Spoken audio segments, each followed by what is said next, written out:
life we are living is already orchestrated by God. But then we don't know that. That's why we are trying to chase. That's why we are trying to create our own world. So we go back to what God made us to be, to God's purpose for us, so that we can live in divine purpose.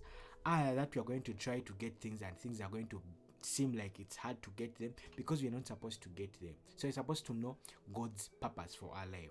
You could look at that story probably of Esau and Jacob. Some people, they think probably Jacob took Esau's blessing, but that didn't happen because Jacob was supposed to take that blessing, and that's God's way of doing things. That's why I tell you, when God is mysterious, the way God does these things is really funny. Because when you look at that story, in the beginning, when probably their mother was pregnant, he was told that 2 nations would come from you. You get what I'm saying? So if 2 nations would come from you, but then the younger one would rule over the older one. This is something that's funny. So in the beginning, so everything that was happening, God already knew. God had a hand in it. That probably even when Esau was selling his rights of being the elder one. Remember when Esau came back and he's hungry, and Jacob had prepared food. Jacob told Esau that I'm only going to give you food if you're willing to give me your right as an elder brother. You get what I'm saying? So it was already predestined, and Esau, because he was hungry, gave away his right of being an elder child just like that. And when it came to the point whereby, okay, when the father was about to die and things like that, and he was about to bless, the mother told Jacob do whatever they did so that he can get the blessing, and he got the wool and stuff like that so that he can get the blessing from the father who was dying. And when Esau came back, there was nothing left because the father had blessed Jacob in the first place. It looked like it was stealing, but it wasn't stealing because God had ordained that. That's how God is. So meaning God used some other person will be like, okay, the devil used the mother, used all these things, but it wasn't anything. That's how God had planned. That's why when you look at this one, you'll be like, okay, why did it happen the way it happened? It had to happen because that's how God planned it. Probably all of us are blessed, but then we are blessed in different ways because it was already planned. So whatever probably you've gone through, him coming back hungry that day, like it was a movie, like it was part of the plot.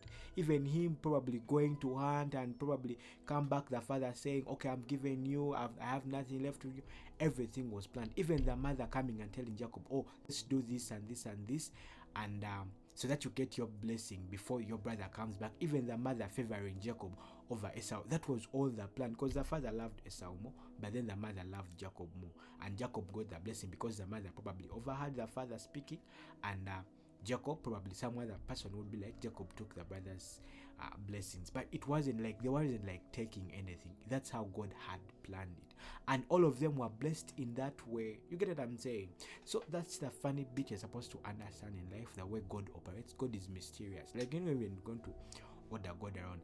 And this is something that you understand in the end when you go on a journey probably of self-reflection, of meditation, of all these things. You understand how God had planned your life.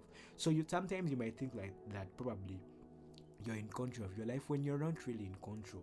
But God, everything is your destiny. That's why when they tell you that all of us are supposed to be rich, all of us are supposed to be prosperous, all of us are supposed to be all the things that we want, but we're supposed to do one thing: seek first the kingdom of God. And where is the kingdom of God? Is in us. But this is something that we don't do. This is something that we do when things have failed. And that's why probably when you go on the journey, things are going to first probably start falling apart because that's an old world that you had created for yourself. So God is trying to create something new for you. That's why things are going to first probably fall apart.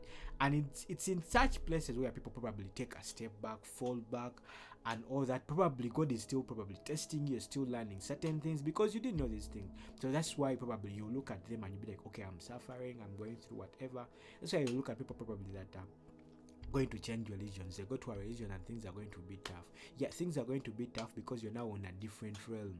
You were in another realm, now you're in a different realm. Probably you weren't concerned about your spiritual life, you weren't concerned about other things, so things are going to fall apart in the beginning. But just know there is always light at the end of the tunnel. That's why they tell you everything that's happening, God already knows. Your higher self, the God in you, knows why you're going through whatever you're going to go through. But how can you even listen to the God when you're filled with all this? Because the temple is filled with so many things. Remember, we are already the temple of God, but then because we are the temple of God, but then we don't give God space. That's why you'll be like, give God time. If you don't give God space, how is God going to space? You think you're in control, you think, and that's what the system has told us. The system tells us you can be anything, you can be whatever you want, just go for it, chase, do all things. That's what the system, because they want to keep you in that mode, they want to keep you in that survival mode so that they can benefit. Because if you're over hunting, if you're overdoing all these things, if you over probably want to get things, that's how the people are going to make money. That's how the systems make money. That's how probably religions make money. They can't tell you this kind of truth because they know once you know the truth, you won't go back to them. Once you know the truth and you'll be like, okay, you're supposed to just go heal to know your godliness, to know the God in you, to know the magic in you, you won't go back to them. So they'll come and tell you that, okay, what you're looking for is here, what you're looking for is here, so that you can go back each and every day. Once you know this kind of information that actually you're supposed to just heal, so that you know your godliness and you start speaking things into existence, it's going to be hard. You get what I'm saying? So that's how the systems have been built, and it's okay.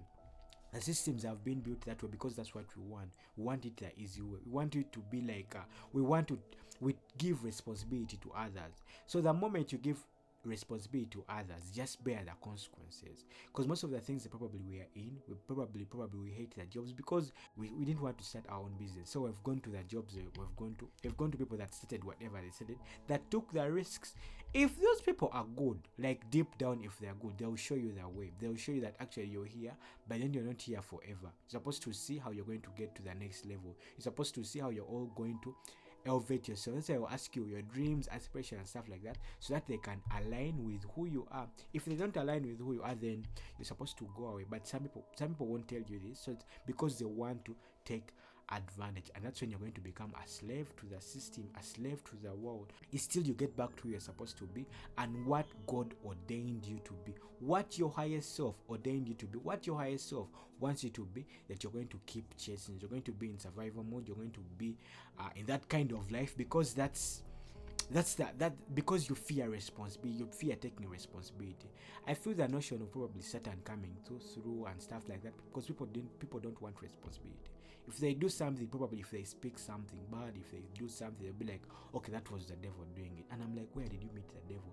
How about if you do something good and you be like, okay, that was God doing that, did it? Maybe yes, maybe no. You get what I'm saying? So it's just responsibility. So the same way you be like, the God in me did something like that, it's the same way you be like, okay, the God in me also did something like that some other person is going to call evil, but then it's not evil. Just find out why are you doing what you're doing. You get what I'm saying? So everything is all about understanding. That's why you need the spirit of discernment, the spirit of wisdom, to know what suits you, to know wisdom, to know knowledge, to know what's going to elevate you from one level to the next level. And that's the next level is you attaining your godliness, is you remembering how divine you are, is you remembering your God power. Peace.